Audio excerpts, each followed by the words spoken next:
आतमध्ये जाऊ देते आता बंद केलं त्यांनी बंद करून दरवाजा करून टाकला बा मोकळं करून टाक. मोकळ केली छान केलं रेणुका माता की जय.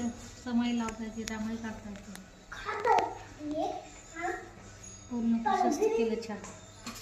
काय पुरवलेस थोडी उद्या झाला ना चांगलं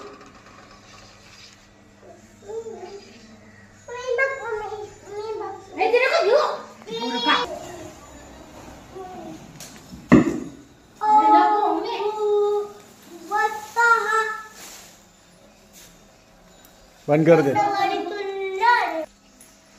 जय बापा घरचा बसायचं खाली चालायचं बसून गाणं म्हणू मी